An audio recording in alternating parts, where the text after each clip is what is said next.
It's crazy after all these years to finally sit down and watch another Classroom of the Elite episode, because I think, in recent anime memory, those characters that are very scheming, very cool, calm, and collected, and will blow your mind with strategies you yourself can't come up with, they become a lot more popular in recent memory. And I think that's why, even so many years later, we wanted to see more of Ayano, because he was such an amazing character. He's what made Season 1 what it was. And even when I think you can't really keep up with what he's doing sometimes, or what the match is in terms of trying to get ahead of the other classes, I think you can look at this episode in particular. They explained a hell of a lot of what's going on with this Find the VIP game. It's not to say that it doesn't make sense, there's just a hell of a lot of information that's thrown at you for nearly 5 minutes straight, and unless you have your notepad, you're not going to remember every single detail. But I think what always made Classroom of the Elite so interesting is that it does explain what it's doing, but it doesn't require you to remember every single detail, because the character's actions are going to make sense in the moment.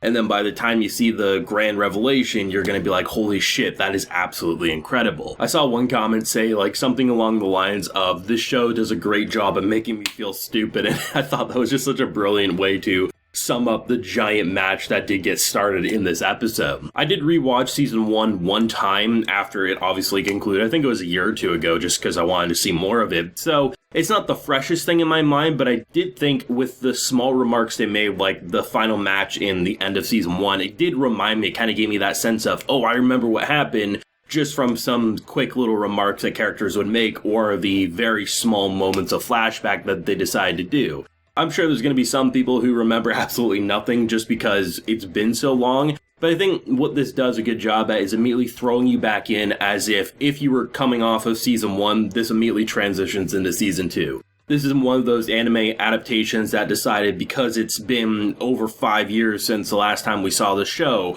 we're going to just, recap and make it feel like beginner friendly. No. It pretty much requires you to just accept that we're going straight into more, and I think that's for the best, because these types of shows that, even though sometimes will have the source readers say they cut this or they didn't do it like this, so therefore how are they going to make the season work? This show, I have full confidence is going to make it work, because it was such a fun show to begin with, and I imagine, given what I've heard about the remainder of this school year that is seemingly being adapted this season, it should be some insane shit. It was just kind of cool to see, how easy it was to get reacquainted with these characters that we haven't seen for so long. And immediately when Ayano wasn't on screen, I wanted to see more of him, because he just is so cool, calm, and collected. And it's interesting to see all the little cliques and just how different characters are trying to force that drama or are just kind of being pricks for the sake of it. I thought what was interesting was the actual picture situation at the very end of the episode. It was kind of funny on one hand, because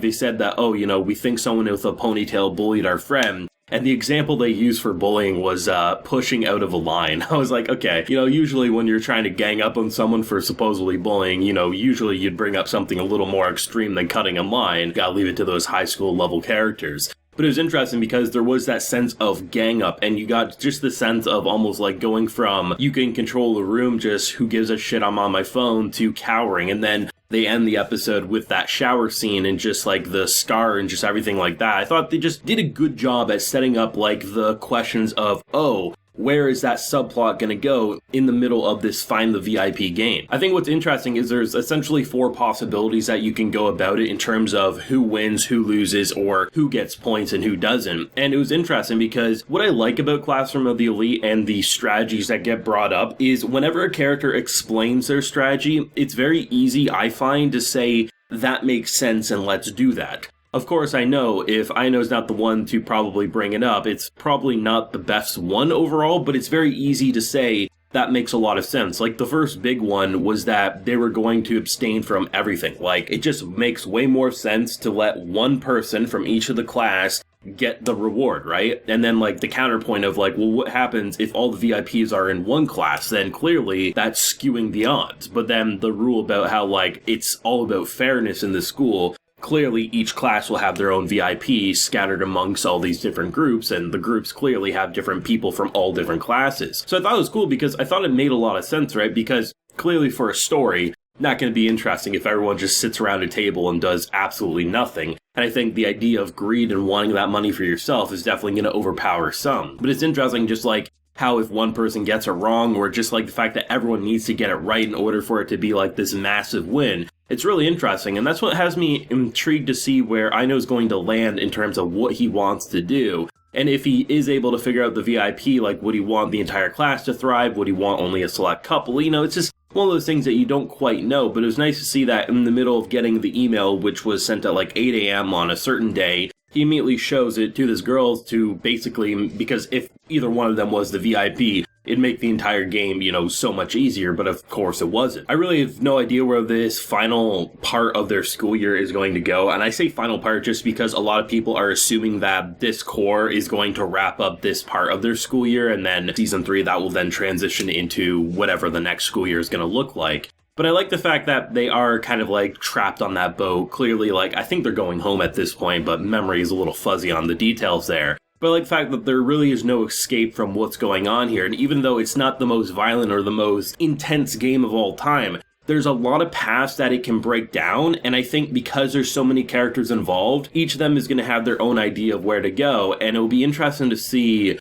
who's going to be the true, like, chess leader, who's going to be the one really controlling most of the pieces, and how long will it take before Ayano decides to try to rip that control away, or is he just going to say, you know what, I don't care too much about this particular moment. I mean, just look at the end of the episode, right? In most stories like this, you would have someone like Ayano butt in to say, be nice, or don't be a dick, something like that, but he, in the middle of all that, just looked, he just was neutral, and you know, he finds everything just so boring most of the time. And instead, you had a different character butt in to do essentially that. And it's interesting to see because for him, there's got to be a benefit, right? There's got to be something that really pushes him to act on it. And that's always the fun thing about his character and why it's so easy to remember why we loved his character ever since the anime kicked off, or you initially read the source, right? And I think the shows that can stick with you, even if you don't necessarily remember the actual content, like Picture Perfect anyway, if you can remember its central character and all the emotions they made you feel,